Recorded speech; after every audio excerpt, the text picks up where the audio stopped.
bendiga a todos.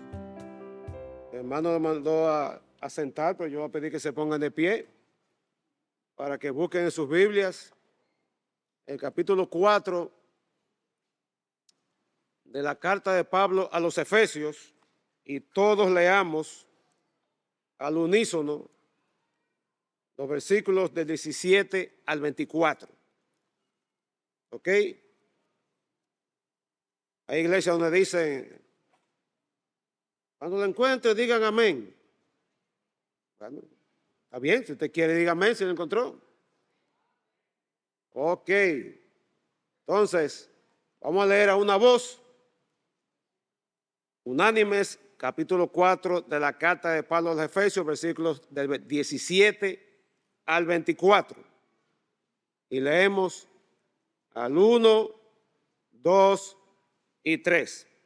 Esto pues digo y requiero en el Señor, que ya no andéis como los otros gentiles que andan en la vanidad de su mente, teniendo el entendimiento entenebrecido, ajenos de Dios, por la ignorancia que en ellos hay, por la dureza de su corazón, los cuales, después que perdieron toda sensibilidad, se entregaron a la lascivia para cometer con avidez toda clase de impureza.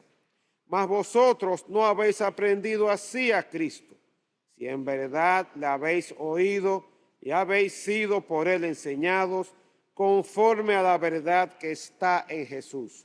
En cuanto a la pasada manera de vivir, despojaos del viejo hombre que está viciado conforme a los deseos engañosos, y renovaos en el espíritu de vuestra mente, y vestido de nuevo hombre, creado según Dios, en la justicia y santidad de la verdad. Gracias, hermano, por acompañarme en la lectura, y quiero compartir con ustedes un mensaje que está titulado, como dice, creo que está detrás de mí, yo lo veo allá: despójate o desecha la mundanalidad en tu vida, o la mundanalidad de ti. Oremos. Amado Dios y Padre Celestial, en el nombre de Jesús, queremos pedirte en esta hora que nos acompañes en este tiempo de meditación en tu palabra. Y es en tu palabra que vamos a meditar. No los pensamientos de este predicador, ni las ideas de comentaristas, ni las ideas de eruditos, sino tu palabra expresada en este texto que guiaste, inspiraste al apóstol Pablo a escribir en aquella ocasión. Gracias por permitirnos cantar a ti con gozo, exaltar el nombre de Cristo, exaltar tu magnífica y maravillosa persona. Ahora, Señor, queremos escuchar tu voz. Siempre va a haber impedimentos. Nuestra carne, el enemigo va a poner pensamientos, va a traer preocupaciones, va a traer cosas que tenemos pendientes para que no estemos dedicados a escuchar tu voz. Que mis hermanos se concentren en tu palabra, en oírte a ti, no se concentren en mí, que esto que tengo en la cara, en el ojo, no sea de distracción, sino que esta hora, Señor, tu palabra sea lo que esté en el aire, en el ambiente de este salón, tu Espíritu Santo guiándola a cada corazón, y que cumple el propósito por el cual tú lo has permitido en la vida de cada uno de nosotros, comenzando con la mía. Perdónanos todo pecado no confesado. Y de nuevo, Padre Celestial, anímanos, ayúdanos a estar prestos y alertas a lo que nos quieres enseñar, para gloria de tu nombre, edificación tras alma y salvación de aquellos que estén aquí que no te conocen. Por Cristo Jesús, nuestro Señor y Salvador, oramos, dándote muchas gracias. Amén. Hermanos, bien, gracias, son muy amables, pueden sentarse. Ustedes conocen que hay enfermedades que aparecen y se desarrollan en nuestros organismos de manera casi silenciosa e imperceptible. Son enemigos silentes que están allí haciendo su labor destructiva y no nos damos cuenta. Por supuesto, hay casos de ciertos cánceres que se originan y dan señales iniciales de su presencia, en una etapa inicial. Ayer tuvimos los caballeros una conferencia por un médico urólogo hablándonos sobre el cáncer de próstata, un cáncer que se puede detectar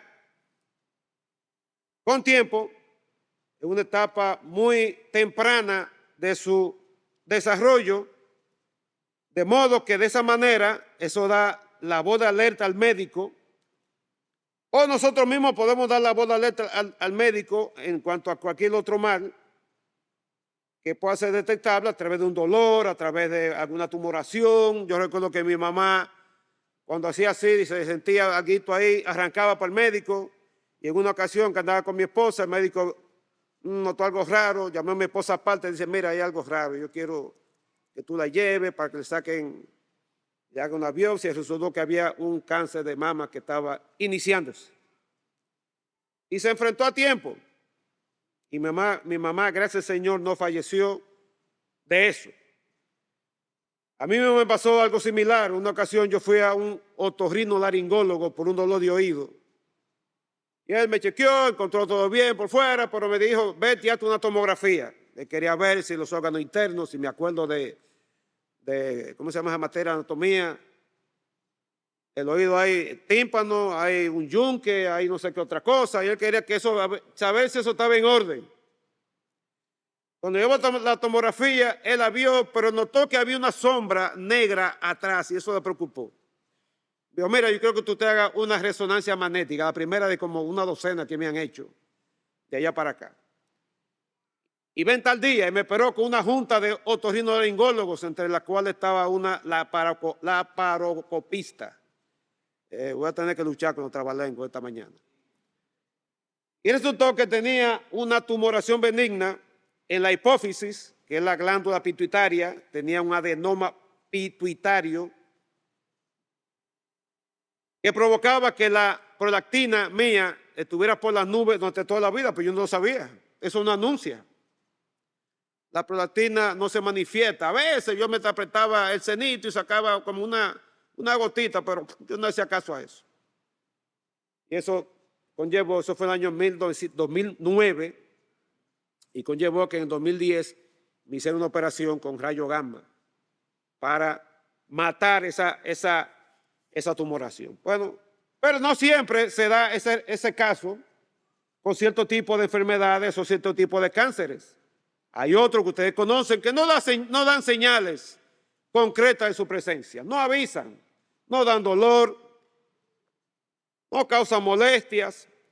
Y quizás llega un día en que por algo la persona va al médico y cuando el médico chequea, ya no hay nada que hacer porque el cáncer está avanzadísimo, está regado en otros órganos, no hay nada que hacer porque es muy tarde para atacarlo, no hay solución. Bueno, yo no vine aquí a la conferencia de medicina, de hecho no es mi experticio, no es mi especialidad, pero sí hay un cáncer, hermano, que ha estado desarrollándose en el seno de la iglesia cristiana. Desde hace décadas, desde hace generaciones, y que de manera silente, para la gran mayoría de los creyentes, ha estado moviéndose, ha estado desarrollándose y carcomiendo la vida de muchos cristianos, de muchas iglesias. Yo me refiero al cáncer de la mundanalidad. Y por mundanalidad no me refiero a practicar ciertos pecados aberrantes, ciertos pecados inconcebibles, ciertos pecados inconcebibles para un creyente, sino en adoptar una cosmovisión o un estilo de pensamiento muy parecido al pensamiento del mundo. No muy parecido, igualito al pensamiento del mundo. Adoptar ideas, conceptos, criterios que forjan nuestra forma de pensar y nuestra conducta,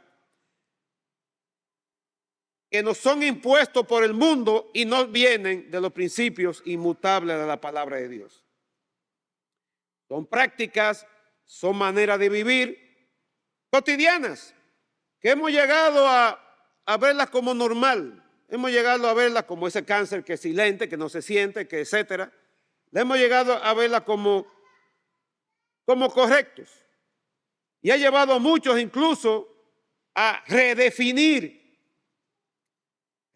principios bíblicos aplicables a tal situación. Es más, hay otros que llegan a argumentar a favor de ese estilo de vida o de esa forma de conducta o de esa manera de pensar, hasta defenderla. No, la Biblia no dice eso. Pero hermano, mira ahí donde lo dice. No, ahí no dice eso. Yo no creo que diga eso. Y por más que usted le busque la vuelta y le explique, ya tienen ese cáncer tan desarrollado y tan avanzado que ni siquiera la enseñanza de la palabra pura y directa les anima, les ayuda a cambiar. Y esas como visiones conforman sus estilos de vida que externamente pueden simular apariencia de piedad, ¿verdad? Vienen a la iglesia, saludamos, vienen al escuela dominical, incluso sirven de tal o cual manera. Nos saludamos, Dios te bendiga, un abrazo, que para ti, que por aquí, que por allá. Pero cuando salen a la calle, vuelven a sus casas, revelan lo que realmente son, porque internamente tienen manera de pensar que conforman ese tipo de conductas. Y yo quiero, hermano, por medio de este pasaje que hemos leído, de Efesios 4, de 17 al 24, animarte a que tú reconozcas esas características mundanas en tu vida, como las que vamos a describir, y que practiques aquello que tú has aprendido de Cristo o a Cristo.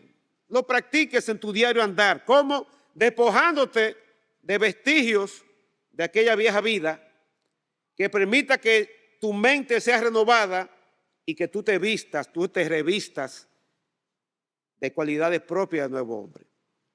Y aquí el apóstol Pablo escribe esta carta dirigida a un grupo de creyentes que se entiende que vivían en la ciudad de Éfeso, pero la ausencia en la mayoría de los manuscritos de la palabra Éfeso en el versículo 1 del capítulo 1 lleva mucho a creer, y yo soy de esa opinión, que esta carta es una especie de carta encíclica o de carta circular, mandada por Pablo para que fuera leída y distribuida entre muchas iglesias que fueron formadas junto con la de Éfeso en el entorno de la ciudad de Éfeso, en el lado occidental del Asia Menor, de la actual Turquía. Ciudades como Colosas, la Odisea, Pérgamo, Tiatira, Sardis y otras más, que si usted toma un mapa de la Biblia, se dará cuenta que con Éfeso en el medio, esas ciudades están como alrededor de.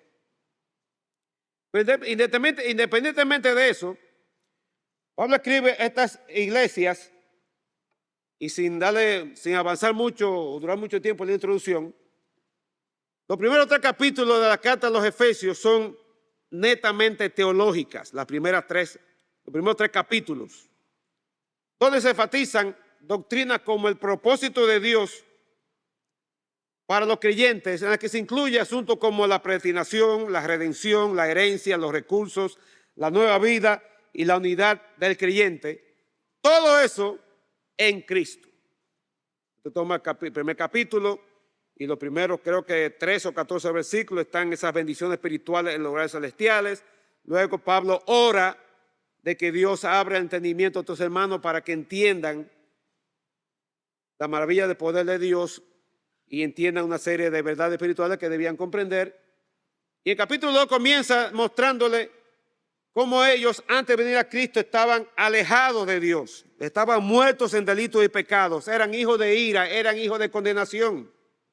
Pero Dios en su misericordia envió a Cristo para reconciliar. Y este famoso versículo de Efesios 2, 8 y 9, por gracia sois salvos, porque por gracia sois salvos, por medio de la fe, y esto no de vosotros, pues es don de Dios, no por obra para que nadie se gloríe. Y luego sigue diciéndole que ellos, una ciudad gentil, una iglesia formada mayormente por no judíos, por paganos de ciudadanía griega, ellos, le dice Pablo, que una vez estaban sin Cristo, alejados de Dios, sin ley, sin esperanza, sin Dios. Pero Dios, su misericordia, los acercó a Él. Y a unos que se creían que estaban cerca, que eran los judíos, Dios los acercó a través de Cristo, y otros que definitivamente estaban lejos, como los paganos gentiles, Dios los acercó y ya no iban a ser extranjeros ni peregrinos, sino parte del pueblo y la familia de Dios. Y en el capítulo 3 hay una especie de paréntesis, los versículos 1 al 13, para luego retomar la idea de una oración de Pablo por estos hermanos, para que ellos lleguen a entender la maravilla del amor de Cristo. Y Pablo lo describe con una forma que se sale de la lógica tridimensional, al mencionar que el amor de Cristo tiene ancho, alto, profundidad, igual al otro, longitud. Ancho, alto, profundidad, longitud, hay 4. Ahí como que, ¿qué es lo que está pasando ahí? Bueno, se lo dejo para que usted lo descifre, porque no es el tema de hoy. Entonces, entra el capítulo 4, y después de 3 capítulos de teología, vienen 3 capítulos prácticos, aplicativos. Y comienza diciendo: ruego pues yo, Pablo, prisionero de Cristo, que andéis. Y por lo menos 4 veces se menciona, hace esa exhortación a que ellos anden, vivan, se comporten. Todo puede ver en el 4.1, en el 4.17, en el 5.2, en el 5.8, y creo que se me olvidó, me faltó uno. Ustedes por favor lo encuentran. Agreguen la tarea que dejó Yadín.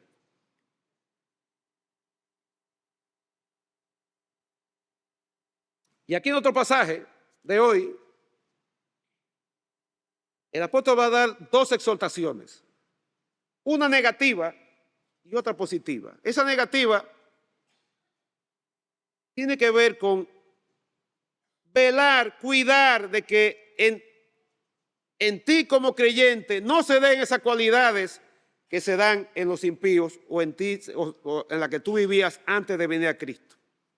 Y la segunda exhortación es a vivir de acuerdo a aquello que tú has aprendido a o de Cristo desde que te convertiste. Así que vamos a ver la primera exhortación, una exhortación a reconocer esa característica del andar mundano, para que nos revisemos si se están dando en nuestras vidas. De modo que, como parte de su argumentación de andar, pero no como los otros gentiles, no como los impíos, andar no en mundanalidad, el apóstol va a presentar, por lo menos como yo lo veo, usted puede tener otro criterio. Yo veo 4 características del estilo de vida mundano o impío que de nuevo como creyentes tenemos que evitar. Es más, que debemos detectar en nuestra vida para más adelante entonces abandonarlas. Y comienza, como le dije, con una primera exhortación, versículo 17. Si usted compara esa exhortación del 17 con la del versículo 1, hay algunas diferencias notables. En el versículo 1, Pablo dice: yo, Pablo, preso en el Señor, os ruego. Él le va a hacer una petición. Él le va a solicitar algo, pero en base a su condición como preso por causa de Cristo. El apóstol Pablo se encontraba en prisión domiciliaria en Roma alrededor del año 60, 62 después de Cristo. Después de haber sido arrestado en Jerusalén, por poco lo matan. Usted puede ver eso en Hechos, creo que el capítulo 20 en adelante. Fue rescatado por una legión de soldados romanos, y cuando comenzaron a juzgarlo y Pablo vio como que no había muchas condiciones favorables para él, entonces él apeló como ciudadano romano a ir a la corte del César y llevar su caso. Y ahí sigue todo el periplo en los últimos 2 capítulos del libro de los Hechos de los Apóstoles. Y Lucas lo deja en Roma, en prisión domiciliaria, y no nos dice más nada qué pasó con Pablo después de ahí. Pero por otros escritos entendemos que Pablo fue liberado. Pero en ese interín, él escribió 4 cartas que son las que se llaman las cartas de la prisión. La carta a los Efesios, la carta a los Colosenses, la carta a Filemón, que fueron escritas más o menos al mismo tiempo y enviadas con el mismo emisario. Y la carta a los Filipenses, que la escribió antes o después, pero que tiene un tono diferente a estas 3. Y Pablo conocía la característica de la ciudad de Éfeso, pues él duró creo que 2 años y medio en Éfeso ministrando. Y sabía que la ciudad de Éfeso era una de las ciudades más corruptas que había en el Imperio Romano. Si Corinto era corrupta, Éfeso le llevaba la milla. En Éfeso estaba el famoso templo a Diana, donde la religión pagana se practicaba también con la prostitución. Y habían sacerdotisas religiosas a donde el que iba a adorar seguía por el mismo rumbo y tenía intimidad pecaminosa con esta prostituta. Pero además de eso, el templo servía de refugio a cualquier tipo de delincuente, a cualquier tipo de prófugo de la justicia, porque si entraba ahí no lo podían sacar. La ley religiosa lo impedía. Y ya usted sabe, todo el que cometía un delito, una felonía, arrancaba para el templo de Diana y de ahí nadie lo sacaba. Y Pablo sabía que muchos de estos hermanos que estaban en Éfeso habían salido de ese tipo de vida. Y por eso les da esta exhortación. Pero ya no es un ruego a que anden conforme a la vocación con que fueron llamados, como dice el versículo 1. Ya aquí les da una orden. Y comienza el versículo 17 diciendo, esto pues digo y requiero. Él le va a dar una orden, le va a dar una exhortación basada en su autoridad apostólica, no basada en su creencia o basado en su atribución, que algunos pensarán que él se la daba de apóstol, sino, como dice ahí, ruego y digo y requiero en el Señor. Una exhortación que venía del mismo Cristo. Una exhortación, un comando, una orden dada basada en la autoridad apostólica que él tenía, autoridad que le fue dada directamente de Cristo. Entonces, por la gravedad del caso, el tema que va a tratar, él tiene que darle esa instrucción de esa manera, y el contenido es que ya ellos no anden, y en el griego es enfático, no más, ya no más anden como los otros gentiles, o como los gentiles, porque hay un texto que está basado en cierta versión de la Biblia que agregan el otros, hay otro texto que no lo tiene. La Reina Valera vino de un texto donde aparece el término. Pero sea que aparezca o no aparezca, la idea es la misma. La instrucción de Pablo a estos hermanos es que ellos ya no vivan, no se comporten, no anden de manera pública, no tengan un testimonio negativo, tal como manifiestan aquellos impíos gentiles que no conocen a Cristo. Y de nuevo, muchos de ellos vivieron así, por no decir todos. Entonces Pablo les refresca la memoria y le va a dar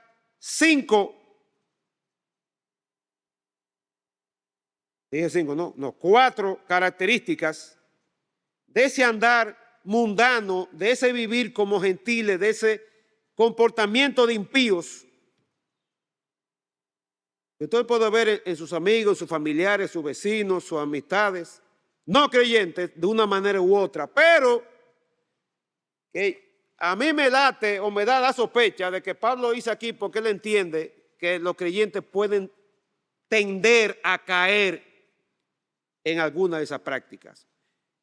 En los creyentes pueden darse algunas de esas características mundanas, por lo cual les advierte a que le echen ojo, las comprendan y se examinen a sí mismos. Entonces, la primera dice, al final del versículo 17, estos gentiles andan en la vanidad de su mente. Por mente se tiene que ver con el entendimiento. Un diccionario bíblico dice que es un estado mental complejo que involucra sentimientos, valores y creencias y disposiciones para actuar de cierta manera. En general se refiere a la facultad del conocimiento, al asiento del entendimiento que tiene la persona. Tiene que ver con esa facultad de pensar, razonar, discernir, evaluar, sopesar. Y ponga todos los adjetivos, todos los verbos más que usted pueda, que usted le llegue a la memoria, porque yo no me llegan otros. Pero todos nosotros tenemos esa facultad, dada por Dios, parte de esa imagen y semejanza. Pero el inconverso o el impío o el mundano anda en la vanidad de su mente. Y la palabra vanidad implica una inutilidad. Una inutilidad no porque no puede funcionar, sino porque no alcanza el propósito por lo cual fue adjudicado. Es inútil como consecuencia de ser incapaz de producir resultados.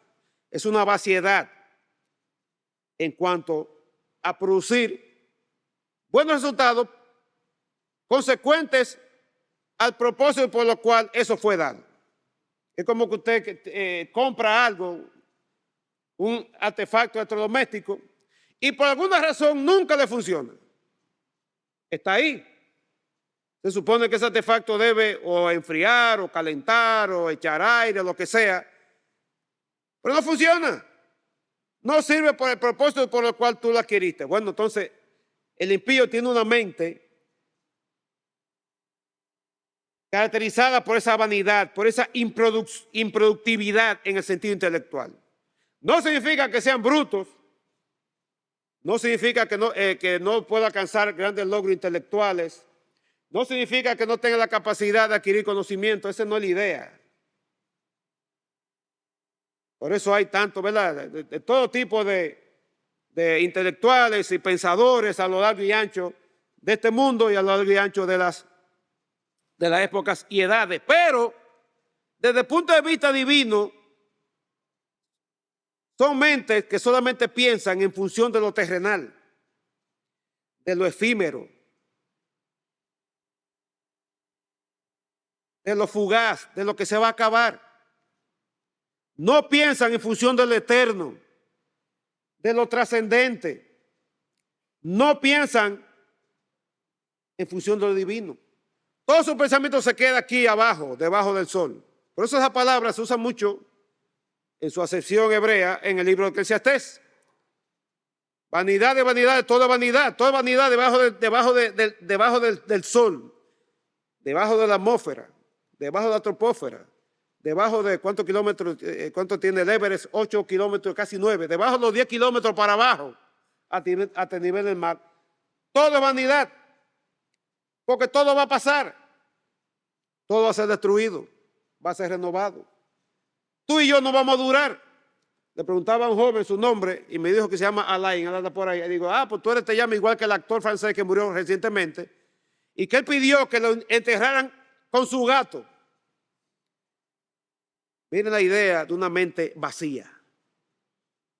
Él quería que enterraran con el gato, pero el gato estaba vivo cuando murió, de modo que no lo enterraron. Entonces yo me voy a acordar de su nombre por Alain Delon, el actor francés aquel. Entonces el impío, por más brillante que sea intelectualmente, por mayores logros en cuanto al conocimiento que haya adquirido,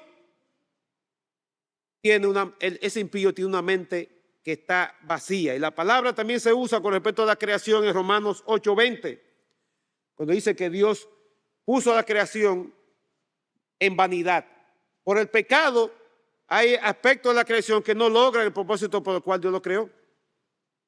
Así son los impíos, improductivos en el sentido intelectual, en lo referente a cuestiones espirituales y morales. Y eso que estamos viendo actualmente. La cantidad de intelectuales que apoyan esta agenda de género. La cantidad de hombres y mujeres brillantes aquí, pero que apoyan el aborto libre y otro tipo de cosas. Entonces uno se pregunta, pero ¿por qué, si son tan inteligentes, por qué apoyan eso? Aquí lo dice Pablo. Tienen mentes vacías. Pero en segundo lugar dice que ellos tienen el entendimiento entenebrecido. Y entendimiento y mente se parecen mucho. Según lo encontré literalmente, dice el diccionario de Vine, es un pensar total, una meditación reflexiva, es la capacidad de conocimiento, entendimiento, de tener reflexión moral. Y todos la tenemos. No solamente la mente para llenarnos de información, para cada vez adquirir más conocimiento, sino tomar ese conocimiento y de manera reflexiva aplicarlo. Mediante la meditación, la reflexión. Hay muchos hermanos, a veces yo he dicho eso en otros contextos, hay personas que dicen que no saben meditar. Por eso no pueden meditar en la Biblia. Pero cuando tienen un problema, ¿a qué le dan mente?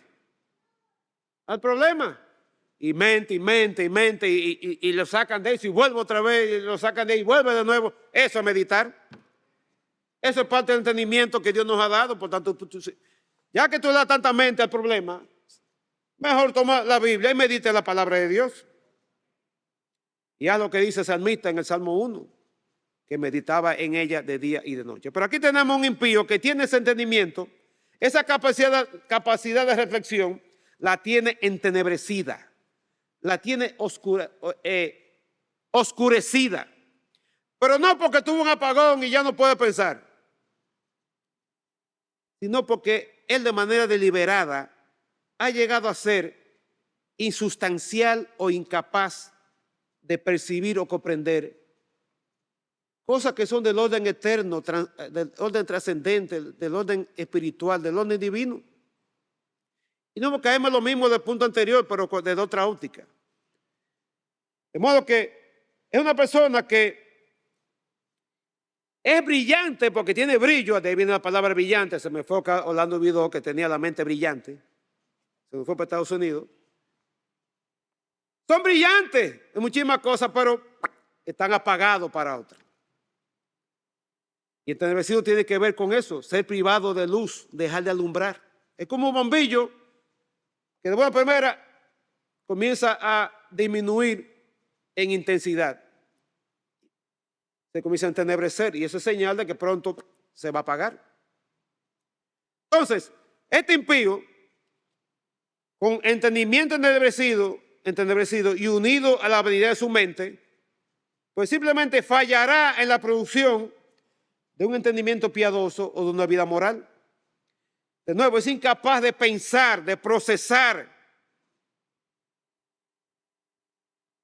las circunstancias de la vida a través de un lente o de un prisma correcto. Y todos nosotros tenemos un lente o un prisma a través del cual tomamos las circunstancias que nos pasan diariamente, las filtramos y las interpretamos. Y dependiendo si tu lente es oscuro o si tu lente tiene luz, entonces eso que te pasa va a ser o de perjuicio o va a ser de bendición. Eso fue lo que Cristo dijo en Mateo capítulo 6. Tener cuidado el tipo de ojo que tenemos, porque si nuestro ojo tiene luz, toda nuestra vida va a estar iluminada, pero si nuestro ojo es oscuro, va a haber problemas. Y ese es el problema del impío, del gentil no creyente. Por esa oscuridad de entendimiento es incapaz de ver la vida a través del lente del cara como visión cristiana, bíblica, correcta. Y se pasa la vida analizando las circunstancias adversas, viendo desde su punto de vista, de cosas que, ¿por qué a mí? ¿Por qué yo? ¿Por qué no al otro? ¿Por qué yo no tengo lo que el otro tiene? ¿Por qué yo no soy como aquel es? Y le llegan los sinsabores de la vida, y por ese entendimiento entenebrecido, su grado de percepción es, pues no es ilimitado, está casi reducido a nada. Y son personas que a pesar de la evidencia en la que Dios ha dado en la creación, que ha dado en la Biblia, que Él ha puesto en sus conciencias, deliberadamente han decidido no hacerle caso a esa luz, porque están en oscuridad. Y dice en 2 Corintios 4:4 que el príncipe de este mundo ciega el entendimiento de los incrédulos para que no les resplandezca la luz del evangelio de la gloria de Cristo. En tercer lugar dice en el medio del versículo 18 que son personas que están ajenos de la vida de Dios debido a dos razones. Y ajenos significa que están distanciados, que están alejados, que se consideran como extranjeros, como extraños. Y la misma palabra que Pablo usó en el capítulo 2, versículo 18, cuando dice que a estos creyentes, ya no sois más extranjeros ni advenedizos, sino conciudadanos de los santos. La misma palabra que se usa en Colosenses 1:21. Pero antes de venir a Cristo, estas personas estaban alejados de Dios. Y como le dije, aquí mismo en el libro, en la carta de Efesios, capítulo 2, versículo 12, me parece, Pablo le dice a estos creyentes que antes ellos estaban alejados de Dios, ajenos de Dios, alienados de Dios. Y es interesante que dice que no estaban ajenos de Dios, sino de la vida de Dios. Usted le conoce, usted le pregunta a la mayoría de los impíos si creen en Dios, y un alto porcentaje va a decir que sí. Pero la vida de Dios está en ellos. Entonces, están ajenos no de Dios, sino de la vida de Dios. Y yo entiendo que en el capítulo 12, como la óptica divina, ellos estaban sin Cristo, sin Dios, sin esperanza, alejados de los pactos de la promesa, pero aquí como la óptica humana. Están alejados de Dios, ajenos de la vida de Dios por dos razones. Dice primero, por la ignorancia que hay en ellos. Y que la palabra ignorancia no es tan difícil de definir, ¿verdad? Una persona ignorante es una persona que no sabe de algo. Pero esta ignorancia no es porque le falte conocimiento, es porque deliberadamente la que tienen la rechazan. Y eso es lo que Pablo en Romanos capítulo 1 presenta sobre el hombre natural. Que habiendo conocido a Dios, no le reconoció como Dios ni le dio gloria, sino que se fueron tras sus pensamientos. Tomaron la creación en lugar de adorar al Creador, comenzaron a adorar a criaturas. Es un premeditado menosprecio y rechazo a la revelación divina a través de la creación y a través de la conciencia. Hay una deliberada carencia de conocimiento y percepción. Dios no le demanda a un impío que sepa de cristología, neumatología, soteriología y todo lo que termina en gía o en logía. No. Ellos saben que hay un Dios. Ellos saben que hay alguien por encima de ellos, pero se afanan en rechazar ese conocimiento. Pero además de eso, esa lejanía de Dios, dice al final del versículo 18, que se debe a la dureza de sus corazones, a la terquedad. Una terquedad intencional, como pasó con el faraón en los tiempos de Moisés. Si usted toma el relato desde el capítulo 7 a creo que hasta el capítulo 10, usted ve que después de cada una de las plagas, dice al final que Faraón endureció su corazón. Endureció. Pero llega un punto que comienza a decir que es Dios que lo endurece.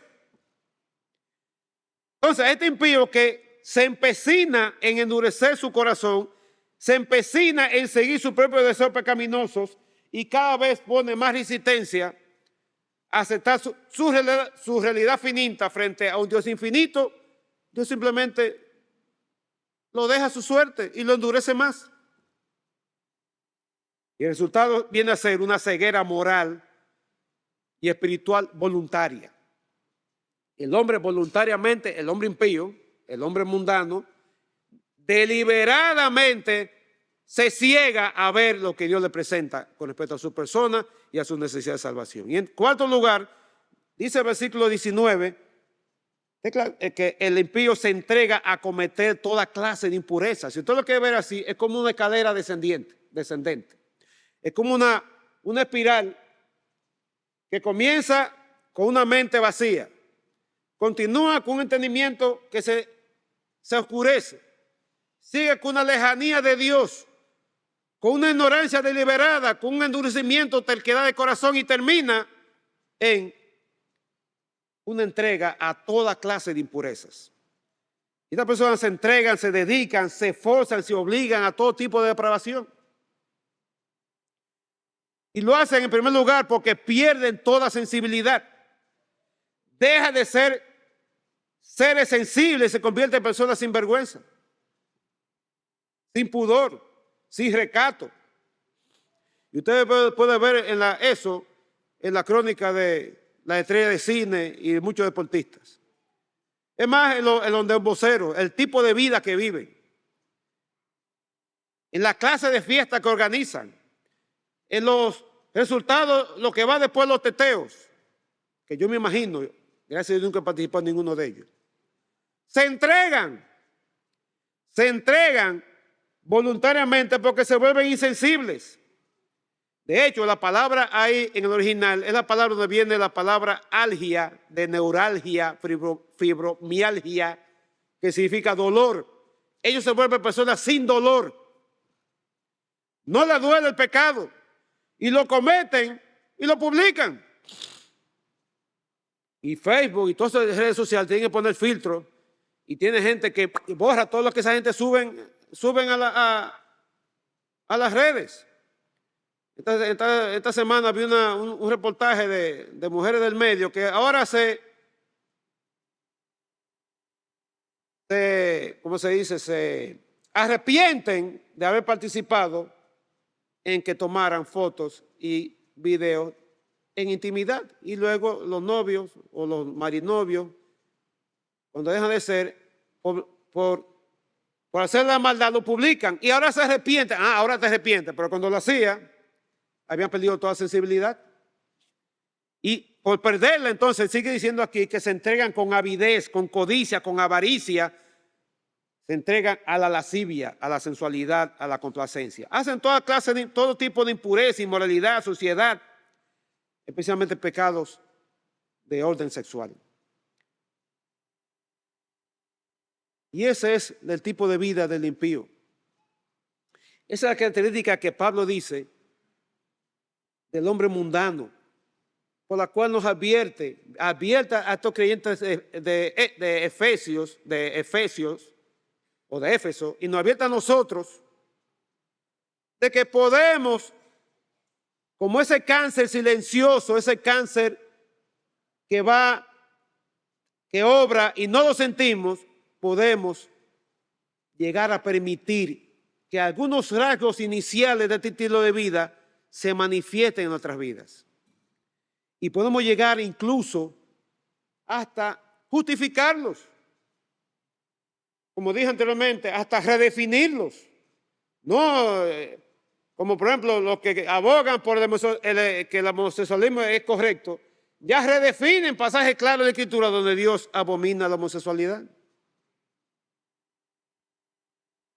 Pero no tenemos que llegar tan lejos.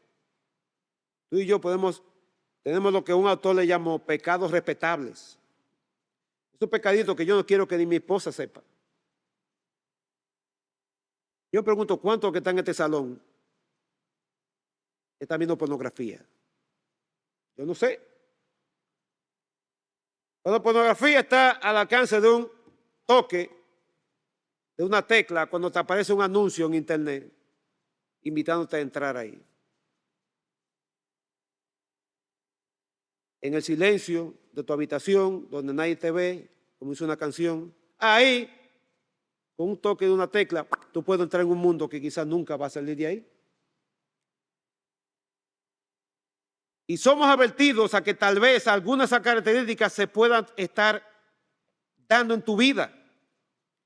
Yo te pregunto, hermano, ¿no estará ese cáncer de la mundanalidad llevándote a un tipo de pensar o de mente más vacía?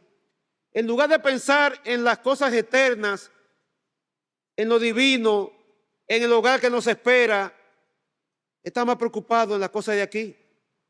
Estamos más preocupados en los líos de, ¿cómo se llama el tipo este? Que se oque 89, y los líos que tiene con la justicia dominicana. Tekashi, gracias hermano, Tekashi 89 y todos los líos que tiene con la justicia aquí en este país. Tú estás más preocupado por eso que por leer tu Biblia. Estás más preocupado por ver quién van a nombrar en tal puesto, porque todavía, ¿verdad?, algunos cargos que están esperando que quiten. Tú estás más preocupado por eso que preocupado por tu destino eterno. Estás más pensando en el lío de Venezuela y cómo va a terminar eso, que preocupado por tu destino eterno, cómo va a ser el lugar celestial a donde tú vas a morar. Y poco a poco dejamos que esas cosas se metan y caemos en un estado de que nuestro entendimiento comienza a entenebrecerse. comenzamos a ignorar deliberadamente ciertas cosas porque no, eso no va con mi esquema de pensamiento. Hermano, usted sabe de dónde vienen todas esas cosas. Viene de la cantidad de información a la que estamos sometidos todos los días.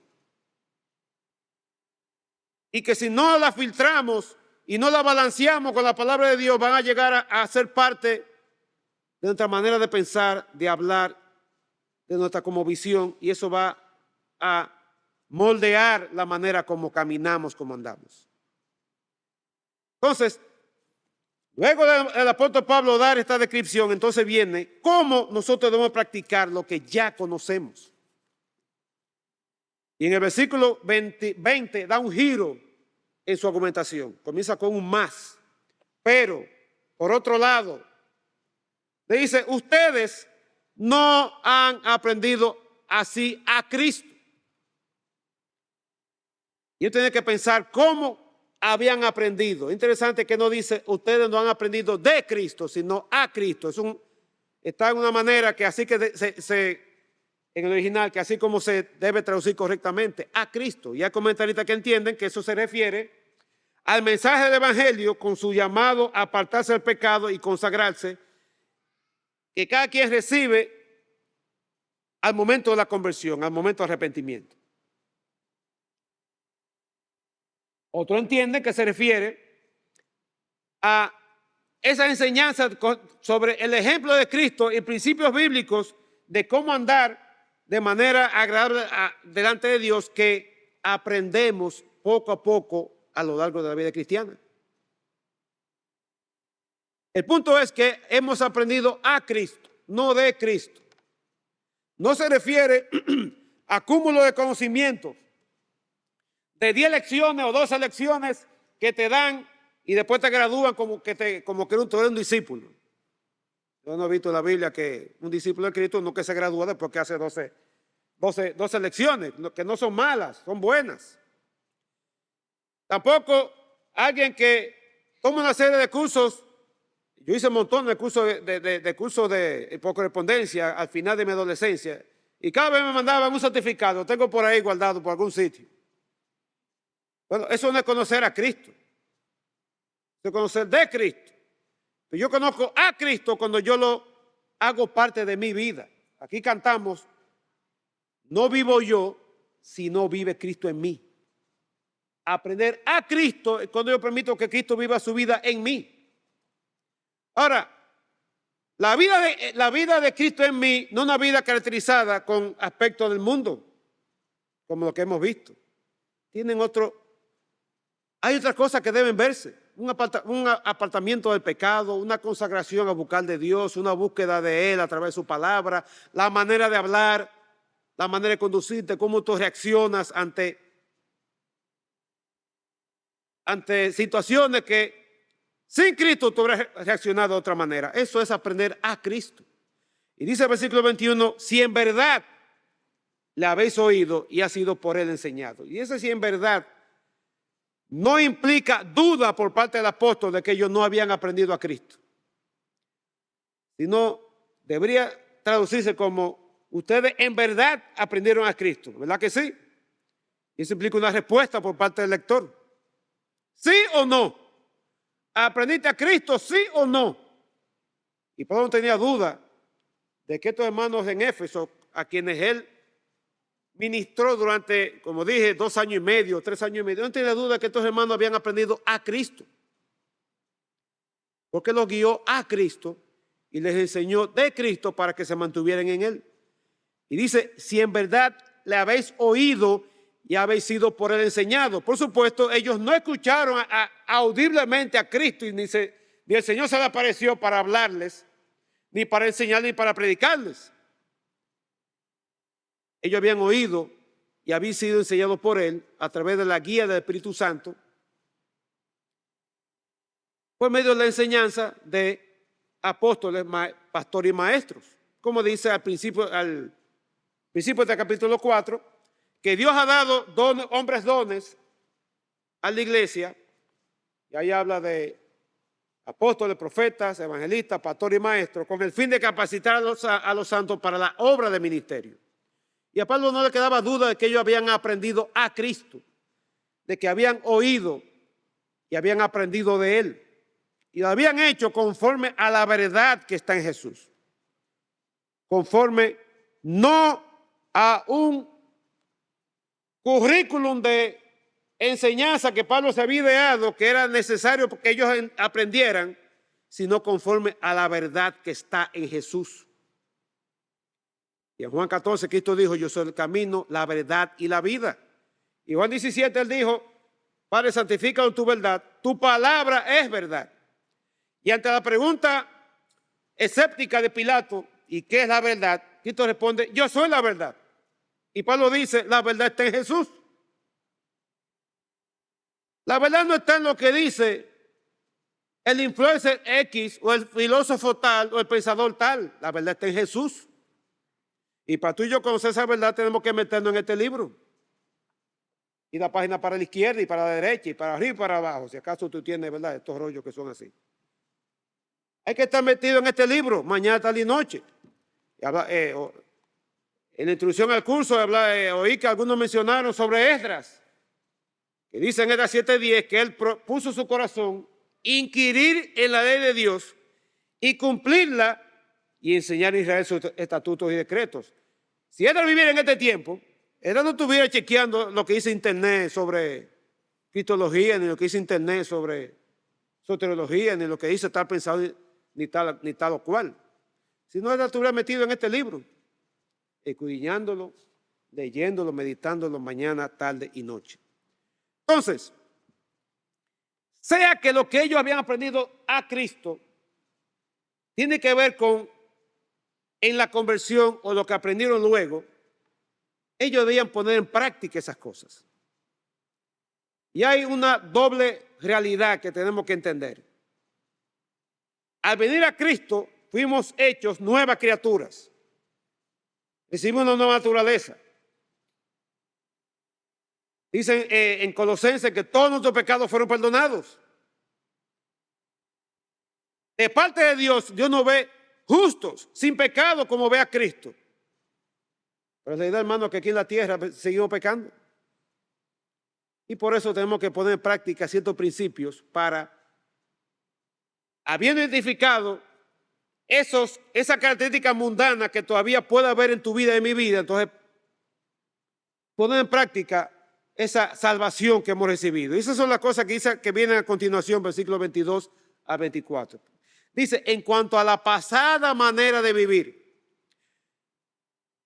si en la vida de estos creyentes, Pablo le dice, surgen vestigios o asomos o señas de algo de la pasada manera de vivir, entonces hagan tres cosas. Y tres cosas que hay que hacerlo siempre. La primera es despojarse. Y despojarse, usada en voz media, implica una acción que yo hago y que el efecto yo lo recibo. Y metafóricamente tiene que ver con quitarse algo de encima y arrojarlo de uno, echarlo fuera, rechazarlo, desecharlo. Y eso usa muchísimas veces en el Nuevo Testamento. Romanos 11:1 dice, Pablo pregunta, ¿acaso ha desechado Dios a su pueblo? Y esa es la misma palabra que se usa aquí. Despojarse, quitárselo de encima. Y aquí está la metáfora de vestirse y vestirse que el apóstol que Pablo aquí utiliza. Eso puede referirse, ese desvestirse o ese despojarse, puede referirse al arrepentimiento del pecado y a la sumisión a Dios que tú expresaste cuando te convertiste. Y todos cuando nos convertimos hicimos eso, ¿verdad? Nos arrepentimos del pecado y dijimos, Señor, esto va a seguir por toda la vida, y Dios se lo cogió en serio. Pero la realidad es que al minuto siguiente pecamos y seguimos pecando. Entonces, ahora nos corresponde despojarnos de manera voluntaria, personal y deliberadamente de aquellas cosas que son vestigios de la vida pasada. Ahora, yo no voy a desvestir, y Dios me libre de vestir a Nelson. Dios lo va a hacer por mí. Cada quien tiene que hacerlo por sí mismo.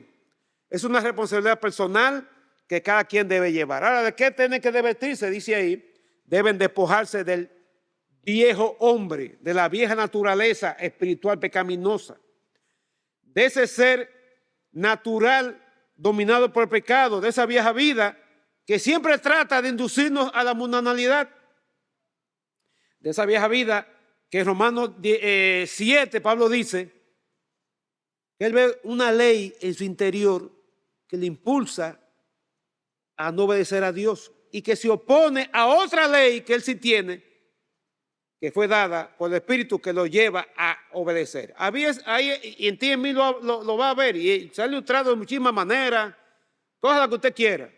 Pero la realidad es que hay un viejo hombre que todavía quiere tener el mando en tu vida. Hay una vieja naturaleza que quiere tener influencia en tu vida. Y el mandamiento es que tú te despojes de ella, te despojes de ese viejo hombre que dice que está viciado conforme a los deseos engañosos, está corrompido, está dañado, destruido, arruinado, extraviado por todo tipo de apetencias, concupiscencias, autoindulgencias, y siempre lo que busca es complacer los afectos y deseos egoístas de nuestra naturaleza, que son totalmente contrarias a los deseos de Dios. Ese viejo hombre viciado es el que tú debes velar, que cuando aparezcan trazas de esa mundanalidad típica de cuando tú eras impío, tú debes tomarla y desecharla de ti. Pero si no lo haces, eso va a seguir ahí y va a ganar terreno, va a ganar terreno, va a ganar terreno, va a ganar terreno, como un cáncer silencioso, un cáncer que avanza sin dar muestra de su presencia. En segundo lugar, dice que versículo 23, que seas renovado en el espíritu de tu mente. Aquí, renovaos está en voz pasiva, porque no eres tú que te renovas. Tú ni yo tenemos el poder ni la fuerza para renovarnos. Necesitamos una fuerza, un poder superior a nosotros. Y sabemos quién es ese poder, ¿verdad? Es el Espíritu Santo morando en nosotros. Ese Espíritu Santo que quiere transformar nuestro entendimiento para que no seamos conformados al mundo. ¿Y qué quiere? ¿Qué debe ser renovado? Dice el espíritu de la mente. Y ya definimos la mente como el centro del pensamiento, del entendimiento y la capacidad para creer. Y también está ahí incluido los motivos y las acciones. Debe ser renovado, hecho nuevo, restaurado, recompuesto, restablecido. Y de nuevo, insisto, nosotros aunque en Reina Valera dice renovaos y da la idea que nosotros tenemos que hacer eso, realmente la idea es que es otro que lo hace por nosotros. Debemos ser renovados, permitir ser renovados. Ahora, el Espíritu Santo no va a hacer eso si tú primero no tomas la iniciativa de despojarte de aquello que es todavía un vestigio del viejo hombre. El Espíritu Santo no va a forzar a nadie, no va a agarrar a nadie y lo va a poner boca abajo y lo va a sacudir. Esa persona no tiene deseo de ser renovado. No es algo automático ni por default. Por eso es el orden. El orden, yo entiendo que no es casual. El orden que el apóstol Pablo sigue aquí. Primero, despójate. Ten la intención, ten el propósito. Deliberado, personal. Tú mismo despójate de esa cosa. Entonces el Espíritu Santo va a venir y te va a renovar. Va a renovar tu mente. No va a renovar tu acción, sino tu mente. Tu manera de pensar, tu cosmovisión. Y lo tercero es, versículo 24. Entonces vuelve otra vez la responsabilidad que cae en nosotros. Y vístete del nuevo hombre. Metafóricamente, la idea de vestir es llegar a ser otorgado con una cualidad o condición. Si antes tú tenías una condición desagradable a Dios, ahora adquiere y recibe una condición que haga agradable delante de Dios. Es lo contrario a despojarse. Cualquiera que hace deporte y llega a su casa sudado, ¿verdad? Un olorcito a chinchilín o lo que sea, no se va a quedar con esa ropa y va a ir a una cena de gala. ¿Verdad que no? Se va a desvestir, se va a quitar, se va a despojar de aquello sucio y se va a poner con una ropa acorde con la actividad donde va. Bueno, esta es la misma idea. No es que te despojes y te quede desnudo, propenso y vulnerable a que aquello que te despojaste, ¡guau!, vuelva de nuevo a tu vida. No, tienes que vestirte. Si quitas, tienes que poner. Ahora, ¿de qué debes vestirte? Le dice ahí, vestidos del nuevo hombre. De esa nueva naturaleza que ya tú tienes. No es que tú salgas a buscarla ni vayas a la oficina del pastor para que te la dé y ore por ti. Ya tú la tienes. Si tú eres creyente, ya tú tienes el Espíritu Santo que te da esa nueva naturaleza. Ahora, en aquellos pecados en los que tú sabes que está mostrando actitudes del viejo hombre, elimina aquello, pero trae aquello nuevo. Aquello que corresponde a la nueva naturaleza, que dice ahí, que es caracterizada por haber sido creada por Dios en la justicia y santidad de la verdad. Y no es más que esa semejanza a Dios que es renovada en ti cuando el Espíritu Santo viene a tu vida al momento de tú convertirte y el Espíritu Santo comienza a transformarte. Y dice que es creado según Dios en justicia, y la idea de justicia tiene que ver con hacer lo justo, hacer lo correcto en nuestra relación interpersonal, en nuestras relaciones horizontales. Y santidad tiene que ver con nuestra responsabilidad con Dios. Tiene que ver con la piedad, la reverencia, la sumisión, la obediencia que le debemos a Dios como nuestro creador y nuestro redentor. De modo que, y termina diciendo que eso es en la verdad, todo lo que Dios hace y hecho en nosotros corresponde a la verdad, no a la mentira del pecado. La serpiente dijo a Eva, no, hombre, no, él le está escondiendo una cosa. Dios le había dicho, no coman de ese árbol para que no mueran.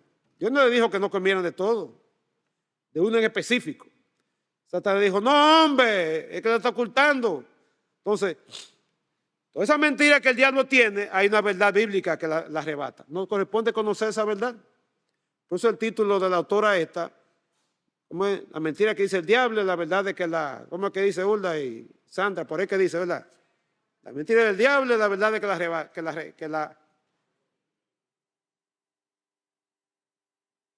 cuando es la mentira, pues también los hombres hay mentiras que creen.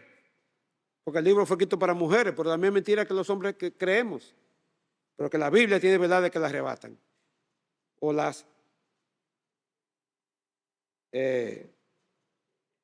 llevan la contraria.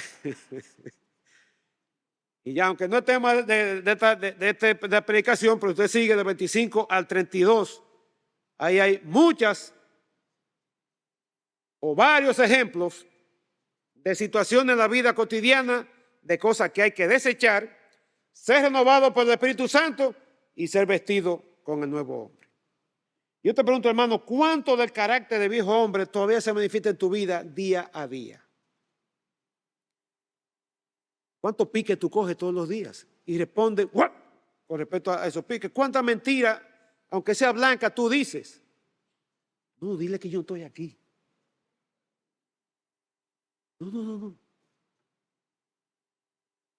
¿Para qué? ¿Por qué llegaste tarde? No, porque el tránsito estaba difícil cuando el tránsito estaba ligero. ¿Para qué? ¿Por qué te levantaste tan tarde? No, muchacho, que tuve que trabajar. No, sino porque te fajaste a ver como 6 capítulos de una serie y terminaste a las 2 de la mañana. ¿Cuánto de viejo hombre tú manifiestas? Palabras corrompidas, como dice más adelante, palabras que no edifican. ¿Cuánto tiempo tú les robas a otros? O te encuentras un billete en un mostrador, tú miras para todos lados, muchísima gente, tú lo coges, tú lo escondes. Ay, esto me lo dio Dios. Lo estás robando, pues eso no es tuyo. ¿Cómo estás permitiendo al Espíritu Santo que te renove y te transforme en tu manera de pensar? ¿Cuánto de esa justicia y santidad tú estás manifestando diariamente en contraposición a todo aquello que son señales, muestras del viejo hombre? Y eso que esas evidencias del nuevo hombre es lo que debemos evidenciar si en verdad hemos conocido a Cristo. ¿Has tú conocido a Cristo? No me digas que tú te convertiste un día, que tú recuerdas hasta los eventos, hasta la predicación, quién fue que predicó y quién fue que te guió. No, no. Tú conociste a Cristo. ¿Está Cristo viviendo su vida en ti? ¿Es Cristo tu Señor? Un versículo que a mí, cada vez que lo leo, me da por aquí. ¿Por qué me llamas Señor, Señor? Cuando cantas, cuando oras, cuando hablas con la gente, cuando dices algo. ¿Por qué me llamas Señor, Señor? Y no haces lo que yo digo. Es un reclamo fuerte de parte del Señor. Y una manera de hacer lo que Él dice es despojándonos del viejo hombre, siendo restaurados en nuestra manera de pensar y vestiéndonos del nuevo hombre, desechando la mundanalidad y viviendo en santidad y justicia delante de Dios. Que Dios nos ayude a desechar la mundanalidad en nosotros. Muchas gracias, Dios, por tu palabra en esta hora, comentada y compartida. Gracias, Señor, por que tú nos das advertencias, exhortaciones por todas partes. Y perdónanos, Señor, porque no le hacemos caso. Están allí, las leemos, las leemos, las volvemos a leer y deliberadamente le pasamos por encima. Perdónanos, Señor, te confesamos ese pecado. Ayúdanos, oh Dios, a vivir la vida, a permitir que Cristo viva su vida en nosotros, a vivir conforme a lo que hemos aprendido a Cristo. Para gloria y honra de ti te lo pedimos en tu santo nombre. Amén. Hermano, Dios me lo bendiga a todos. Muy buenos días.